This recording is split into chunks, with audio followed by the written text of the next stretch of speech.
Nosso convidado hoje aqui em Oeste Negócios é o senador Alessandro Vieira, do MDB de Sergipe, que é também relator da CPI do crime organizado no Senado da República. Alessandro Vieira tem denunciado os abusos do Supremo Tribunal Federal e já defendeu a necessidade da abertura de um processo de impeachment contra ministros da Corte. Senador, muito boa noite ao senhor. Seja muito bem-vindo aqui ao Oeste Negócios. Boa noite, é um prazer falar com vocês. Senador, a gente tem visto um trabalho do senhor dedicado, duro em relação aos abusos do Supremo Tribunal Federal. O senhor vê momento hoje, porque há digamos, bem pouco tempo atrás era inimaginável qualquer questionamento acerca do Supremo.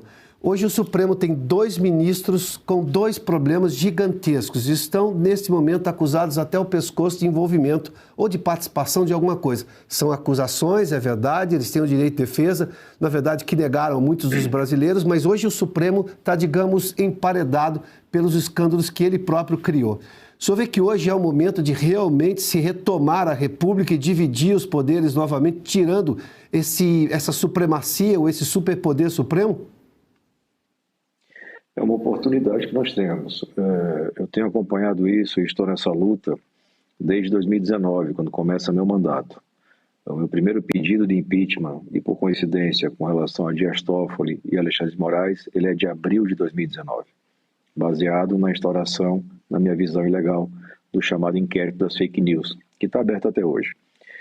A gente tem, no momento, fatos muito graves sendo veiculados pela imprensa.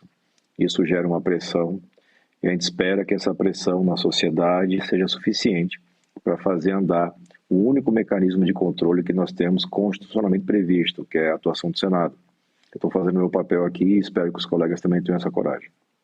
Acha que nós temos pelo menos uma possibilidade de o presidente do Senado ceder? Eu preciso lembrar aqui a nossa audiência que o próprio Alcolumbre, Davi Alcolumbre, que preside o Senado hoje, foi questionado sobre a possibilidade, como o senhor disse, é uma prerrogativa do Senado, está prevista em lei, ou seja, não tem absolutamente nada de abuso nisso, de que ele, nem que se houvesse 81 votos para abrir um processo de impeachment, ele o faria. 81 inclui ele próprio, que são 81 senadores. Houve recentemente uma mudança no entendimento do ministro Gilmar Mendes sobre como o Senado poderia processar ministros do Supremo. Ou seja, há uma série de medidas que tentam dificultar esse trabalho dos senadores. Há possibilidade clara disso se alterar nesse futuro breve? Eu digo sempre que os fatos empurram a política. Então, nós estamos em pleno ano eleitoral. A votação, um exemplo concreto, a votação dos requerimentos que apresentei na CPI do crime organizado, de quebra de sigilo de empresas, de pessoas vinculadas aos 2 ministros e ao grupo controlador do Banco Master, são alvo de votação aberta. Então, cada cidadão, cada cidadã brasileiro vai poder acompanhar o voto do senador do seu estado, da senadora do seu estado, com as consequências naturais. Então, talvez aí você tenha energia suficiente para ir empurrando esses fatos que são, a priori, fatos gravíssimos e que exigem uma atuação firme do Senado. O senhor tem ouvido mais apoio internamente? Eu sei que os senadores conversam muito. O Senado é uma casa bem diferente da Câmara, até pela formação menor, 81 senadores, há uma conversa mais íntima, particular sobre alguns projetos. O senhor tem percebido, pelo menos, a possibilidade de um apoio maior dos seus colegas, seja na própria CPI do crime organizado, que agora me parece estar, digamos, avançando um pouco mais, né, de poder investigar tanto o Master quanto qualquer outra coisa envolvendo esses ministros do Supremo. Mas o senhor tem ouvido esse apoio maior por parte dos seus colegas? Você tem uma surpresa por parte de alguns com relação à iniciativa, porque é muito difícil mexer com gente tão poderosa como são os ministros e os bilionários que estão no outro lado do balcão. Mas a maior parte deles, com quem eu tenho conversado, compreende a gravidade dos fatos, a importância de uma atuação do Senado. Acho que quanto mais você der publicidade, transparência para o que vem acontecendo em Brasília há muito tempo, mais perto a gente chega dessa resolução. Vai ser um teste para a instituição. Acho que não dá para fugir mais disso. E aqueles que se omitirem vão pagar um preço político, eleitoral, tenho certeza. A CPI do crime organizado está tendo completa liberdade para atuar, senador? O senhor que é relator da CPI? Sim, não tive nenhum tipo de obstáculo até o momento. A gente tem votado tudo com bastante tranquilidade. O presidente da comissão, o senador Fabiano Contarato, é um cara também bastante independente, não tem nenhum tipo de submissão ao governo, a quem quer que seja. Agora é natural, as pressões, as ameaças, as conversas veladas, elas são constantes porque a gente está cada vez mais perto de trazer uma verdade incômoda que muita gente quer deixar escondida. O senhor apresentou requerimentos sobre a questão da sociedade daquela empresa que tudo indica tem o ministro Toffoli como dono. Meredith, alguma coisa, ou Meriditei, alguma coisa que o DT seria de Dias Toffoli e o MARI de Marília, que é a cidade do interior de São Paulo, de onde ele vem. O fato de agora estar apontando exatamente para o ministro do Supremo dentro da CPI, o senhor acha que esses seus pedidos vão ser acolhidos pela maioria e vão adiante? É a minha expectativa. Como eu disse, é uma votação aberta. Pautados os requerimentos, os senadores vão se posicionar. É muito difícil você se posicionar contrariamente a um pedido dessa natureza, porque esse é o Congresso que vem aprovando legislação muito dura com relação ao criminoso comum. E o que a gente está fazendo não é uma condenação prévia de ninguém. O que a gente está fazendo é buscar meios para traduzir a verdade, para dar visibilidade. Se não tem nada errado, se os irmãos do ministro Toffoli não fizeram nada errado, se a esposa, os familiares do ministro Alexandre não fizeram nada errado, e os próprios ministros também não, maravilha, que bom para o Brasil. Mas se não for isso, a gente tem que fazer a punição chegar, não interessa se o alvo tem toga ou não. Agora, senador, hoje há pouco, inclusive, aqui na programação da Oeste, nós noticiamos que a Polícia Federal, através de uma tecnologia sofisticada, está conseguindo, na verdade, retirar todas as mensagens, mesmo as que foram apagadas, ou seja, é um serviço de desencriptar o telefone do Vorcaro, o então dono do Banco Master. E só que essas informações, depois do trabalho de pesquisa, de investigação apurado da Polícia Federal, que parece ser também, isso nos indica que a polícia está voltando a ser uma entidade de Estado, uma instituição de Estado, tudo vai ser enviado à PGR e ao próprio Toffoli, que é quem está à frente desse caso no Supremo Tribunal Federal. Como, obviamente, os brasileiros hoje, me parece, têm motivos para suspeitar da lisura do Supremo, porque é um ministro citado, ou teoricamente citado, nessas investigações, e o próprio PGR, a CPI do crime organizado poderia ter acesso a esse trabalho da Polícia Federal?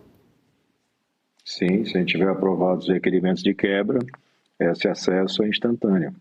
E é isso que a gente vai pleitear. Os depoimentos, eles às vezes chamam muita atenção do público, da imprensa, de alguns colegas parlamentares, mas depoimento na técnica de investigação, na verdade, é uma oportunidade de defesa para o investigado. O que traz prova de verdade são as quebras e o cruzamento de dados. É isso que a gente quer acessar e dar transparência. Porque se de fato se comprovar que existe essa transferência de recursos e isso efetivamente chega a algum dos ministros, é um escândalo que nenhum tapete vai conseguir esconder. Senador, a possibilidade de se convocar um ministro do Supremo a depor na CPI, do ponto de vista legal? Vai ter dúvida com relação a isso, eu tenho certeza. O próprio Supremo, em oportunidades anteriores, entendeu que não cabia convocação de governadores, por exemplo, cabia apenas convite.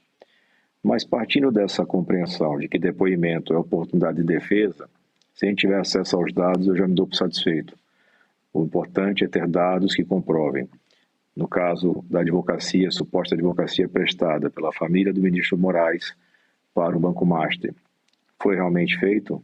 Faz parte tem algum documento, tem alguma prova de atuação? Esse valor de contrato, ele está dentro da lógica de mercado? Aparentemente não. E se repete, Dias Toffoli, as transações entre familiares de Toffoli e o Banco Master e outros personagens jurídicos é lícita? Tem contraprestação normal, ou seja, vendi pão, paguei pelo pão, ou é alguma coisa que está cobertando uma transferência de recursos? E muito importante no caso do Toffoli entender se a conexão dos recursos da empresa dos irmãos com o próprio ministro. porque aí a coisa muda de escalão em termos de possibilidade de crime. Senador, sem fazer juízo de valor, e eu compreendo a sua posição, o interesse na investigação com fatos, até para se chegar exatamente, concretamente, a um final e entender o que de fato aconteceu e, claro, punir responsáveis ou indicar pela punição de responsáveis, o que mais na sua condição de investigador, de senador da República, de um congressista, chamou atenção neste escândalo? Os brasileiros têm várias informações. A possibilidade de ministros, na verdade, me parece cada vez mais clara, terem enriquecido muito além dos proventos de um ministro supremo. Nós vimos uma defesa numa dobradinha completamente antirrepublicana do Toffoli e do Alexandre de Moraes na semana passada, defendendo as suas escolhas. Eu citei na abertura que o ministro Fachin está incomodado com o escândalo dentro do Supremo, mas parece que esse código de conduta tem dificuldades sérias de avançar. O senhor que está exatamente na linha de frente dessa investigação como congressista, o que mais lhe chamou a atenção em tudo isso que vimos, desde aquela, digamos, divulgação do contrato da esposa do ministro Alexandre de Moraes, um contrato milionário, sem nenhum precedente, talvez na advocacia mundial, como um defensor de um banqueiro? Chamam a atenção os valores envolvidos e a aparente disfarçatez na forma de contrato. Tá? Então, não parece ter existido uma grande preocupação em ocultar essas relações, essa transação financeira. É preciso ter muita cautela e fazer tudo com extremo cuidado para que a gente não caia na armadilha cotidiana que essa elite utiliza, que é das nulidades, dos questionamentos no próprio tribunal. Então, a gente quer ir com muita sobriedade. Eu sou policial, delegado de Polícia Civil há 25 anos. Eu sei exatamente o que é investigar gente poderosa. E sei os riscos, sei as formas de atuar. O que a gente tem que ter cada vez mais, passo a passo, são provas irrefutáveis. E em cima dessas provas, aí sim, a gente vai conseguir construir uma oportunidade de mudança verdadeira no Brasil. O Brasil não é uma república, não é uma democracia, enquanto não tiver todo mundo respondendo pela mesma lei, da mesma forma. Hoje a gente tem uma elite que não responde a lei nenhuma. Senador, o senhor está sofrendo alguma ameaça por estar num trabalho de investigação que envolve gente tão poderosa da República no momento em que a República saiu de qualquer trilho razoável previsto na Constituição? A etapa de ameaças veladas, recados, avisos, não avançamos ainda para ameaças propriamente ditas. Como eu disse, eu tenho alguma experiência nesse tipo de atuação. Tem um roteiro que segue. Nunca esteve tão perto na história do Brasil, a gente nunca esteve tão perto de abrir uma caixa preta que está aí fechada há décadas. E se a gente conseguir fazer isso, vai ser um avanço histórico para o nosso país. Senador, só me permita aí num ponto. Por que o senhor acha que nós chegamos a ter um Supremo tão mais poderoso que todos os demais poderes da República? O senhor citou, inclusive, foi exatamente o começo do seu mandato, lá em 2019, quando, sem nenhuma previsão legal, inclusive da própria Corte, o ministro Toffoli abre de ofício um inquérito, nomeia sem sorteio Alexandre de Moraes. Curiosamente, ou nem tão curiosamente assim, são exatamente os dois ministros hoje acusados de envolvimento nesse caso. De lá para cá, parte do Brasil, e eu digo parte da imprensa, parte da sociedade como um todo, parte das entidades representativas, da universidade, a OAB praticamente inexiste, aceitou um Supremo, abre aspas, que dizia salvar a democracia. E aí se permitiu abusos contra brasileiros, devido ao processo legal. Advogados que reclamaram a mim, lá atrás ainda, não tinham acesso aos autos, quer dizer, não sabia como defender o cliente, porque não sabia do que o cliente estava sendo acusado. Mas já tinha medidas como, por exemplo, perda de acesso às contas bancárias, redes sociais e por aí. As liberdades. Por que nós nos permitimos isso? Isso vem com aquela imposição do Supremo, daquela estapafúrdia, aquele estapafúrdio entendimento do CEP de Curitiba, que anulou, praticamente levou a zero, na verdade, as investigações da Lava Jato e trouxeram Lula de novo para concorrer à presidência da República. É lá que começa o problema? Não, acho que esse problema vem de mais tempo. Infelizmente, nós temos um entrelaçamento entre a criminalidade de alto escalão, forte economicamente, e os tomadores de decisão no Brasil. E isso vem numa progressão, num agravamento muito intenso. Esse episódio que você cita é um deles, mas a omissão constante, a fragilidade extrema de representantes eleitos no Executivo e no Legislativo impede o enfrentamento, porque só faz enfrentamento com gente desse porte quem não tem rabo preso. Porque se você tiver... Eu me recordo quando apresentei o pedido de impeachment do presidente do Supremo Tribunal Federal à época, Dias Toffoli, ministro Alexandre, e apresentei também a CPI da toga, como ficou conhecida à época a CPI da toga, eu recebi no meu gabinete o ajudante de ordem do ministro Dias Toffoli. E ele não estava procurando o conteúdo do requerimento, ele queria a lista dos subscritores. E a partir dali, vários colegas receberam telefonemas lembrando de fatos ou de situações que poderiam ser constrangedoras. É um jogo muito bruto, tá? É porque a gente permitiu, nós brasileiros permitimos que chegasse a esse ponto. A receita para corrigir isso é muito trabalho e muito cuidado nas escolhas que a gente pode fazer, porque o que está no nosso comando, o cidadão, é o voto. E você dá o voto para quem não tem capacidade para fazer o que você quer, seja porque não tem qualificação, ou porque não tem coragem, ou porque não tem ficha limpa, é um desperdício muito grande.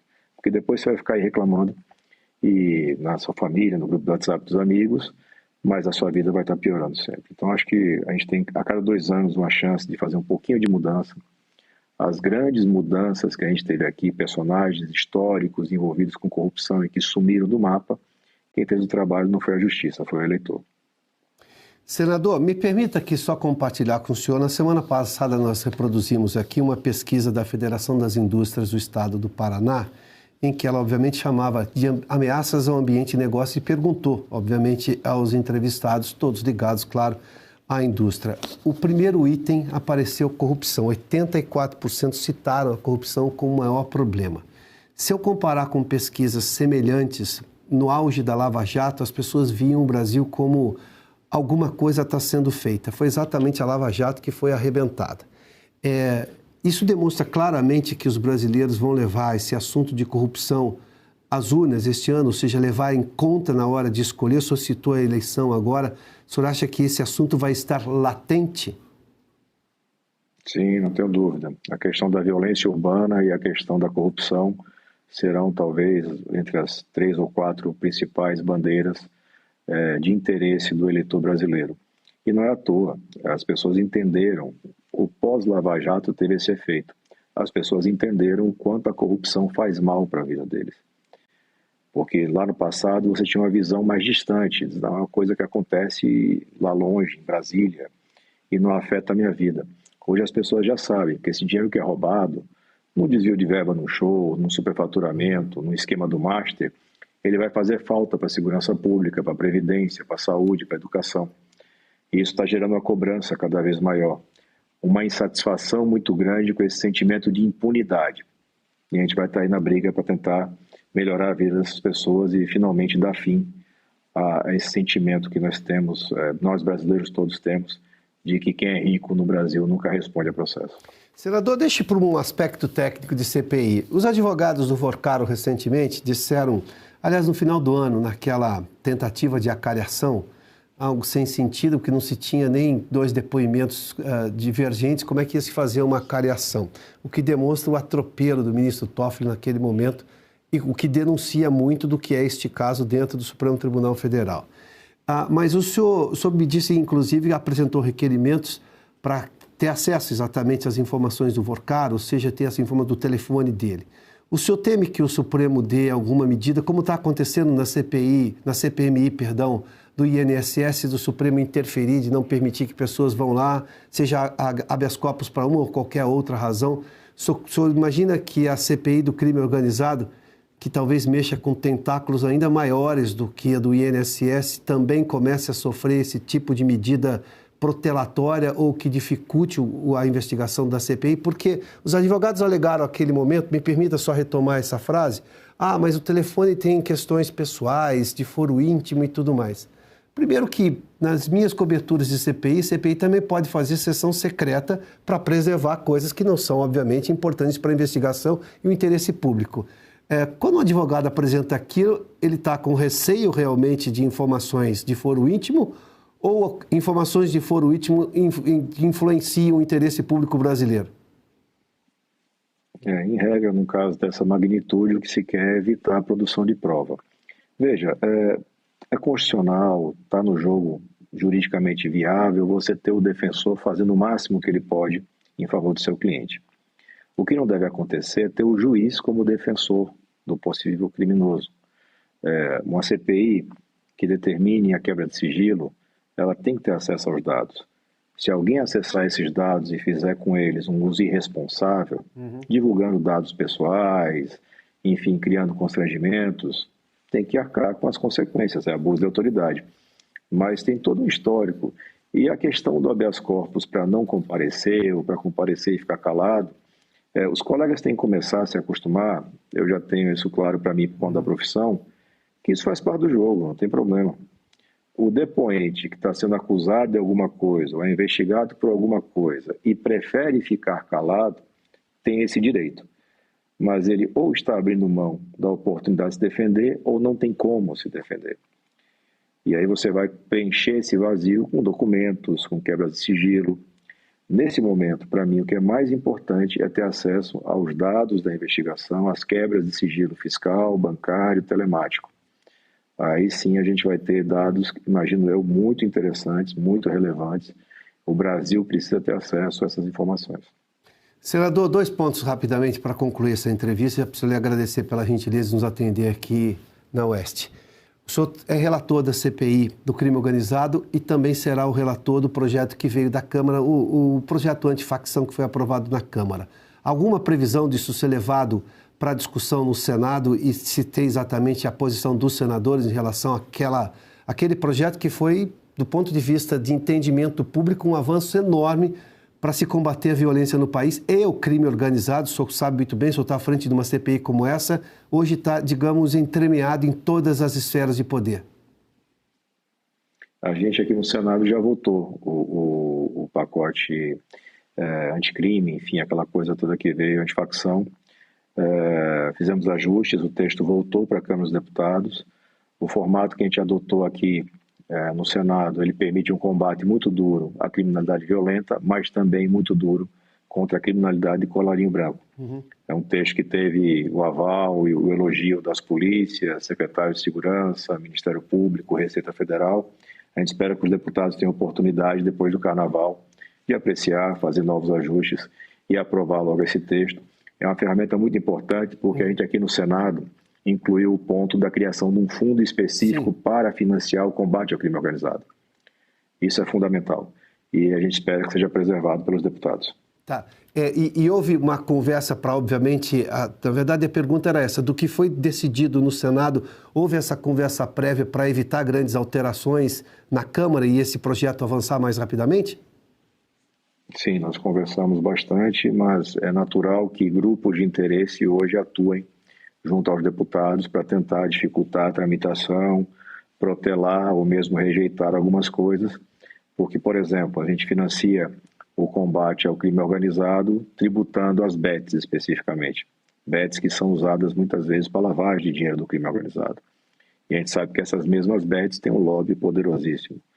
A gente cuida da repressão a desvios de função de determinadas figuras que atuam na lavagem de dinheiro. A gente sabe o quanto isso tem aqui lobbies fortíssimos que atuam. Então, os deputados, a gente espera, tenham a responsabilidade de analisar tudo no interesse dos brasileiros e não desses grupinhos. E aí a gente tenha finalmente uma lei forte, robusta, com penas muito duras, mas também com ferramentas para investigação e processamento. Não adianta só a pena dura. Sim. Eu tenho que ter um processo que funcione rapidamente e uma polícia bem equipada, em especial nas nossas fronteiras. Senador, só me permita levar aqui ao nosso público 2 de seus 2 posts que o senhor publicou na sua conta no X. Temos aí, Gabriel, para a gente poder reproduzir também na tela, esses posts do senador Alessandro Vieira. Está aqui, um deles é esse, exatamente. Deixa eu só me ver aqui. Tá. Entre a transparência e o espírito de corpo, o Supremo Tribunal Federal escolheu acobertar as condutas escandalosas de Toffoli e Moraes. O único caminho disponível é levar o Senado a uma inédita ação de controle via processo de impeachment. Essa será a missão fundamental nos próximos meses, como o senador nos antecipou. E um outro tweet, deixe-me ver aqui, temos outro aqui. Os ministros Toffoli e Moraes tentam de todas as formas constranger e ameaçar a Polícia Federal e a Receita. É abuso de poder escancarado, não conseguem explicar relações com investigados e transações milionárias. Então, partem para a intimidação. Senador, antes de tudo, parabéns pelos posts, porque é absolutamente necessário que o Congresso volte a fazer valer a sua prerrogativa constitucional de o primeiro dos 3 poderes citados na Constituição. Há muito pouco tempo atrás seria quase inimaginável o Congresso bater. O senhor tem feito isso já há bastante tempo, mas o senhor sabe como seus colegas recuaram e isso foi muito ruim para o país. De qualquer forma, eu quero agradecer mais uma vez a gentileza do senhor nos atender aqui em Oeste Negócios. Boa noite ao senhor, bom trabalho. Boa noite, um abraço para todos. Bom, antes da